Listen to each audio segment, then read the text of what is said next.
Para personas inquietas, Capital Radio. El remate, con Miguel Ángel González Suárez. Bueno, a través de la magia de la radio y de la comunicación nos vamos directamente a la otra punta del país, al norte verdadero, como digo yo, a Galicia, y allí está la doctora Elena Ramallo, que es doctora en Derecho, es investigadora y hace años experta en violencia contra las mujeres y contra los menores. Su obra, atento, le mereció la nominación a los premios Príncipe de Asturias, y numerosos países europeos y iberoamericanos han pedido su asesoramiento. También cuando la ministra de Igualdad, Ana Redondo, empezó a conocerla, se puso en contacto con ella porque quería que fuera asesora de la ministra. Doctora, buenos días. Hola, buenos días, a Canarias todos. Bueno, la ministra Ana Redondo le pidió que fuera la asesora, ¿no? Sí, se me ofreció ser secretaria de Estado. Secretaria de Estado, nada más y nada menos, no asesora, secretaria de Estado. Y después, para llevar temas de violencia, y después se me planteó la posibilidad de poder asesorar a la ministra en los temas en los que soy experta. Pero bueno, lo rechacé porque el planteamiento que yo hice es que si iba era para hacer algo bien. Ya. Y no me aseguraban esa posibilidad. Entonces, bueno, yo un cargo político no lo quería. Yo lo que quería era un cargo técnico para poder ayudar de verdad en los problemas que existen en este país, y en concreto en el tema de la violencia sobre las mujeres y menores, y en temas que vemos de manera habitual que no se resuelven porque se ponen a personas que ni tienen conocimientos ni tienen interés. Y eso es la razón por la que yo rechacé el cargo. Pues mire, doctora, que usted rechace ser secretaria de Estado, eso no lo hace todo el mundo, ¿eh? Ya, bueno, cada uno tiene sus planteamientos y sus principios. A mí me parecía que se pueden desarrollar muchas acciones positivas, pero si te dejan, si no simplemente es un cargo. Ya, ¿porque usted está adscrita a algún partido, doctora? No. Yo aprovecho para decir que cada vez que hablo en un medio, depende de lo que diga, pues puedo pasar en el arco político de ser del PSOE a Vox. Con eso creo que ya lo explico todo. Bueno, depende de lo que diga, porque a los políticos no les gusta. No les gusta. Bueno, pero eso la verdad. Doctora, eso me pasa a mí también, ¿eh? Bueno, pues entonces ya somos dos. Ya somos dos que hemos pasado de un lado al otro, depende de lo que Yo he pasado digan. por todos los partidos, según les guste o no les guste lo que cuento, pues soy de uno o de otro, pero bueno, hay que decir que no soy tampoco de ninguno, o sea que... Pero... No, yo tampoco, pero lo que pasa es que las posiciones que tienes, sobre todo desde el tema técnico, a veces contentan a unos y otras veces contentan a otros, y otras veces, como suele pasar, los disgustan a todos, porque les digo las verdades y eso no les agrada. Gusta, las verdades no les gusta a nadie, eso se lo digo ya de antemano, no les gusta a nadie. Y menos a los políticos. A los políticos no les gusta a ninguno, solo quieren que les palmen, y no es el caso que nos ocupa. Yo no soy de... Pero esos son los políticos poco inteligentes, que son muchos, ¿eh? Sí, porque lo que debería de hacer un político es buscar a los mejores para que su trabajo brille. Sí. Es decir, no tienes por qué saber de todo, pero si tú buscas a las personas más destacadas, y en este país hay muchísimas personas brillantes, con muchísima formación, que podrían hacer que nuestra vida fuese más sencilla y mejor, sin gastar el dinero que se gasta, porque en igualdad se ha triplicado el gasto, ha llegado a 600 millones, y vemos una vez tras otra que lo estamos viendo con los fallos de las pulseras, lo hemos visto con la ley del CSI, lo hemos visto con la ley trans, lo hemos visto con todos los maltratadores, con todos los violadores, con todos los pederastas que se han puesto en la calle. Es decir, al final el dinero no se utiliza en lo que se tiene que utilizar. No es que falte dinero, es que faltan medidas y faltan personas que sepan decir dónde hay que gastar el dinero. Doctora, cuando le dijo a la ministra que no aceptaba ser secretaria de Estado, ¿qué le dijo? A ver, a mí lo del secretario de Estado me vino por otra parte. Después la nombraron a ella, el ofrecimiento fue anterior a ella. Después la nombraron a ella y ella se puso en contacto conmigo, y además personalmente, de una manera muy afable. Fue una persona es una persona muy agradable en el trato, ¿no? A diferencia de, por ejemplo, de Irene Montero, que es una persona extremadamente soberbia, prepotente y además sin ningún tipo de conocimiento de nada. Ana Redondo no es así. Bueno, es una persona también con otra formación, es doctora en Derecho, pero bueno, el planteamiento era que si podía formar parte de los asesores de su ministerio, pero de manera, digamos, más personal, ¿no? En el día a día. Pero al final era lo mismo, no me dejaban hacer nada de lo que es la parte técnica, es decir, ¿qué es lo que hay que hacer? Lo primero que hay que hacer es un diagnóstico de cómo están las cosas, de cómo han venido, porque además veníamos, no nos olvidemos, de que hubiese sido ministra Irene Montero. Y tengo que decir que sin ser yo de ninguna ideología concreta en mis informes técnicos, esta persona y este partido ha sido de los que peor han tratado a las mujeres y a los niños respecto a los derechos que habíamos conseguido.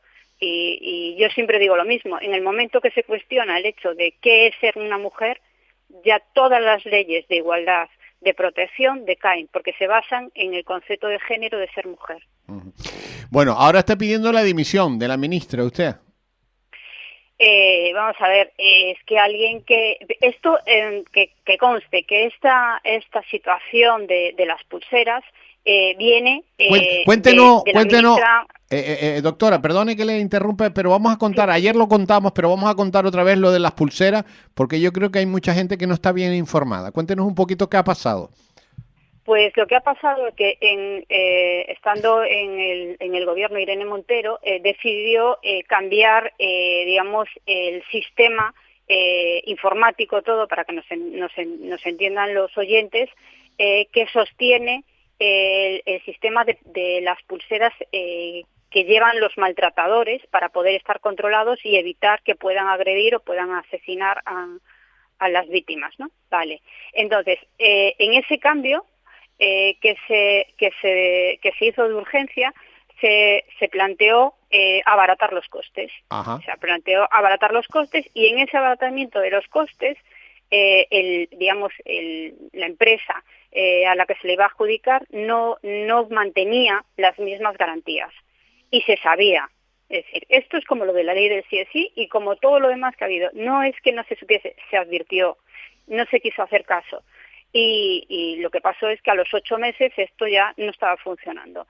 Desde el Poder Judicial se advirtió, desde la Fiscalía se advirtió de lo que estaba pasando. En lo que culpo yo a la ministra Redondo es que lo sabía hace más de un año y no hizo nada. Ya. Y estamos hablando de la vida y de la seguridad de mujeres que viven con el miedo como compañero. Y eso es lo que no puede ser. Por eso tiene que dimitir. Tiene que disminuir, porque claro, el efecto del no funcionamiento, ¿cuál ha sido? O sea, las pulseras no funcionan.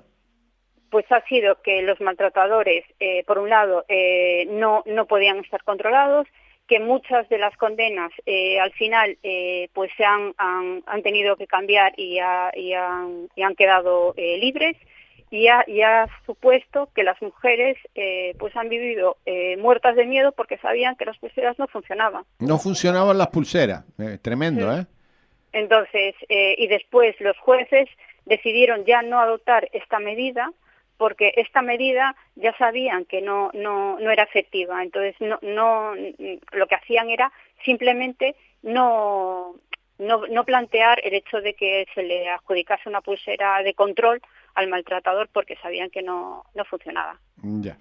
Bueno, o sea, que ha pedido la dimisión de la ministra por el escándalo por ocultar la información, porque lo que tenía que hacer es reconocer, pues mira, esto viene del ministerio de la ministra anterior, pero es un fallo, pone en peligro a las mujeres, tenemos que tomar otras medidas, esto lo hay que suspender, y mientras que se alerten y que se busque una solución. Pero durante un año no dijo nada y fue advertida por la Fiscalía, por el Consejo de Poder Judicial, se recoge en la memoria del Consejo de Poder Judicial, y no se tomó ninguna medida hasta que los medios de comunicación lo destaparon, como siempre. Bueno, verá que la oposición también ha estado ahí flaqueando, ¿no? Bueno, a ver, es que yo quiero también aprovechar para decir que parece que el feminismo y los derechos de las mujeres son de izquierdas. Los derechos de las mujeres son de las mujeres, son nuestros, y es algo que tendríamos que tener claro. Pero después, por otro lado, también quiero decir que lo que nos pasa a las mujeres y a los niños, porque yo también llevo temas de infancia y de protección de niños, no le importa a ningún partido, a ninguno, que nadie se equivoque. Es decir, lo único que hacen es que nos utilizan, porque como hemos visto en las anteriores elecciones, el voto femenino fue el que decantó la posibilidad de que hubiese una mayoría mezclada con nacionalismo, mezclada con todo tipo de variedades, para que hubiese el gobierno actual que hay. Es decir, hubo 300.000 votos de mujeres, que además eso se puso a demostrar después de las elecciones, que decantaron el resultado. Por eso somos tan interesantes en elecciones. Después no nos hacen ni caso, pero en elecciones sí. Pero el Partido Popular está ahí un poco navegando también, no sí, tiene... pero después no resuelve, después no busca medidas efectivas, es decir, están esto porque esto crea debate social y crea... pues digamos gresca, que es lo que los ciudadanos no queremos, que parece el patio del colegio, es tú eres tonto y tú más, eso no. Nosotros lo que queremos, los ciudadanos lo que quieren y lo que queremos son soluciones de nuestros problemas reales, que lo hablábamos estos días y lo hablábamos ayer. Es decir, hay un problema, pues vamos a buscar una solución, pero no me digas tú esto mal y no aportes soluciones. El Partido Popular lo que tiene es que buscar sus propias soluciones y ponerlas sobre la mesa. En esto tiene toda la razón de pedir el cese de la ministra, por supuesto, y hace bien hacerlo, pero por otro lado no aporta nunca soluciones ni quiere oírlas. Ya. Es que estamos en otras cosas, Estamos en otras cosas que generan mucho humo y al final no se ve lo que hay delante. Sí, no, es que parece que en este país solo hay Palestina. España nos hemos olvidado de que existimos. Ya. Y los problemas del día a día no se tratan. Bueno, ahí están las sesiones de control al gobierno que son infumables. Sí, no, bueno, es que no hay nada. O sea, al final hablan de sus cosas. Después, la situación en este momento de España es absolutamente, ya no sé ni cómo calificarla, porque lo que decíamos estos días, o sea, un gobierno que tiene, el presidente que tiene a parte de su familia al borde del banquillo, que parte de su cúpula del partido también o está en la cárcel o está cerca del banquillo y no pasa absolutamente nada, pues bueno, es preocupante. Pero por el otro lado, también vemos las encuestas y vemos que no hay una subida. No hay reacción. No hay reacción. El Partido Popular tiene el mismo apoyo que tenía en el 2023, sí, es curioso. De los escándalos.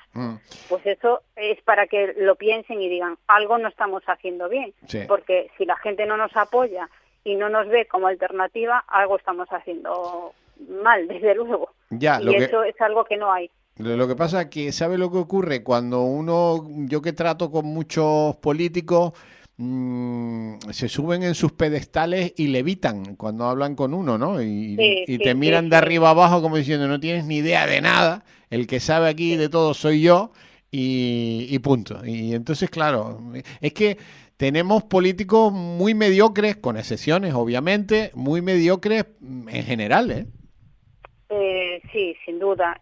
Vamos a ver, cuando pisa moqueta parece que deben de inhalar algo que les trastoca, porque dejan de ser como terrícolas, ¿no? Cambian totalmente. Cambian absolutamente. Y después hay algo que sí que ha pasado en España, y es desde que tenemos democracia, la clase política ha ido pues empeorando pues a pasos agigantados. Es decir, antes a la política iban los mejores y ahora van los peores. Sí, ahora van los últimos de la clase, Efectivamente, yo siempre digo de broma, los que yo suspendo acaban siendo ministros. Ya. Y entonces, hay que decir, doctora, que usted es profesora en la universidad. Sí, no, he estado en la universidad y ahora estoy también en temas de formación profesional, en temas de bachiller, un poco de todo, ¿no? Ya. Pero me refiero que el tema de la mediocridad también viene por un hecho muy sencillo, es decir, yo siempre explico lo mismo. Ser político no es un trabajo. Ser político es una actividad puntual a la que una persona con formación, con experiencia y con algo que aportar a su país debería dedicar un tiempo. Uh-huh. Pues yo soy muy buen médico, yo soy muy buen abogado, yo soy muy buen economista y dedico un tiempo a mejorar mi país. Pero el problema es que los que no tienen oficio, ni beneficio, ni profesión, ni formación, se dedican a la política como modo de vida. Ya. Y eso es lo que ha hecho que la clase política sea absolutamente mediocre. Claro, pero los partidos, los que lideran los partidos, que al final quien manda siempre son los que lideran los partidos, lo que buscan es gente que esté por debajo de los líderes. No, buscan gente mediocre y silenciada, lo que se suele decir vulgarmente como el plato de lentejas. Ya. Es decir, el que sabes que va a votar porque es de lo que vive y que no va a rechistar ni va a decir absolutamente nada. Y eso tampoco es bueno, porque los partidos deben de tener una vida interna con discrepancia, con distintas opiniones, porque, a ver, en una familia y algo más, digamos, más unido que una familia no lo hay distintas opiniones y no por eso la familia se va a romper. Claro. Simplemente hay distintas opiniones, pues que cada uno tiene la suya y que después se llega a unos acuerdos. Pues los partidos deberían de tener eso, pero no lo tienen. Lo que buscan es gente sumisa que acate y que levante la mano, nada más. Ya. Nos quedan, bueno, yo creo que el año que viene habrá elecciones a final de año, después del verano. Pero claro, las encuestas muestran que todo va a quedar como muy parecido. Sí, estos días leía que se van a adelantar las elecciones de Castilla y después también las de Andalucía. Las de Andalucía son muy importantes porque, como saben los oyentes, el número de votos pues es muy significativo respecto a lo que va a pasar en las elecciones generales, ¿no? Ya. Es decir, como queden los partidos. Entonces, eso por un lado. Por otro, se supone que tendría que haber elecciones, pero lo que decía antes, es decir, algo no están haciendo bien en la oposición para que con todo lo que está pasando en este país no haya un cambio, un vuelco, por lo menos para decir, bueno, a vosotros ya vemos todo lo que nos habéis hecho, vamos a cambiar. Es decir, no hay una ilusión, no hay una intención de cambio y no hay unas expectativas de que los que están del otro lado lo van a hacer mejor, lo cual es malísimo, porque al final no se vota al más idóneo, se vota al menos malo. Al menos malo, sí, estoy de acuerdo. Se vota al menos malo, ¿no? Se busca, dice, a ver, ¿quién es el menos malo? Pero al final es malo también, o sea que... Claro, y estamos parcheando este país, ¿eh? Sí, no, lo estamos destruyendo. Eso es lo que estamos haciendo en un país como ha sido España, que ha liderado internacionalmente muchas causas y que ha sido pues referente. Y ahora pues somos casi de los últimos de la fila, como decía Gabinete Caligari. Bueno, doctora, Bruselas admite que 7 millones de inmigrantes residentes en la Unión están aquí sin tener empleo. Y bueno, y que sigue el efecto llamada. Pues claro, es decir, pero a ver, aparte de las políticas migratorias de los países, el gran culpable de la situación que vive Europa son los políticos europeos. Es decir, lo que ha pasado en Europa con la inmigración, con la situación de acuerdos con los países, con las mafias que los traen y todo esto, ha sido una política nefasta que después pagamos cada país. Evidentemente vosotros en Canarias sabéis muy bien de lo que hablamos, porque a diario estáis recibiendo inmigrantes que vienen en pateras y veis que esta situación no cambia.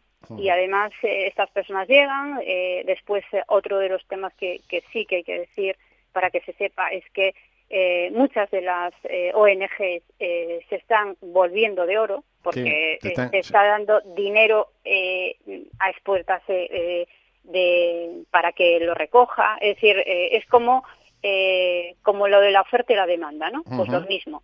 Entonces, parte de lo que está pasando se está promocionando, porque se está dando muchísimo dinero para que se recoja a estas personas.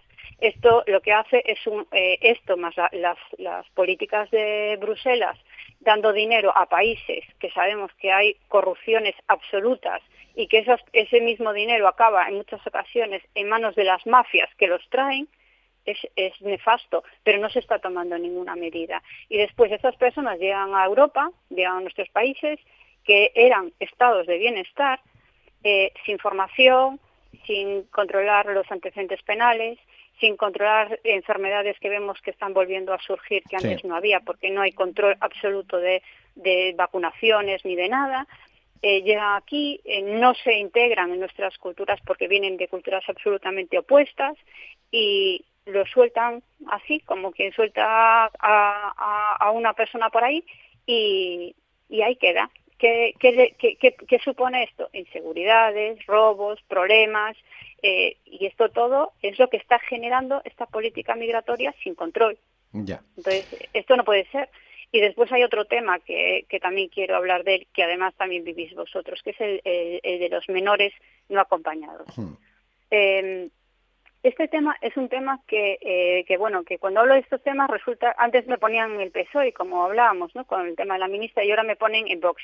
Y no es así. Yo lo único que planteo son cuestiones desde el sentido común y desde los datos. Vamos a ver. Cualquier niño, cualquier menor, español, portugués, finlandés, francés, etcétera, se escapa de su casa o se va de su casa, inmediatamente los padres y el país lo busca y lo devuelve con sus padres. Esto es algo que todos tenemos claro. ¿Por qué cuando vienen estos menores que tienen familias y tienen países no hacemos lo mismo? ¿Por qué nos los quedamos? Es que no tiene sentido. ¿Por qué tiene que haber centros de menores de otros países en España o en Europa? No, lo que hay que hacer es que estos niños o estos adolescentes devolverlos con sus familias, como se haría con cualquier otro menor europeo, o a sus países como menos. Pues no se hace. No se hace, se satura las comunidades autónomas, se satura Canarias, después está el lío de los políticos de yo no los quiero, a mí no me los mandes, yo no lo sé, no tengo sitio, yo no tengo dinero, y al final ¿quién paga eso? El ciudadano. Ya. Pues el tema no se ve que se solucione, y sobre todo aquí que lo vivimos en Canarias no sabemos ni cuántos menores tenemos.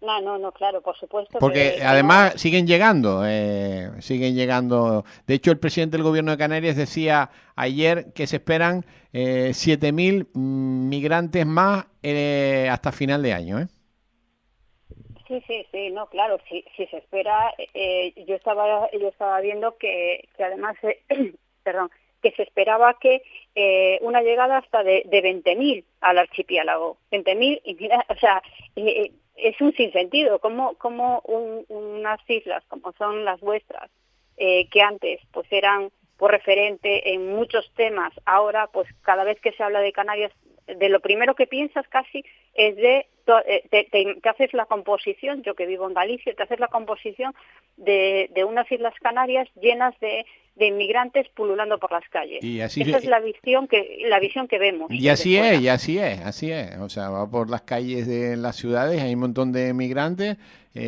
caminando de un lado a otro. Sí, es claro, así, es cierto. Claro.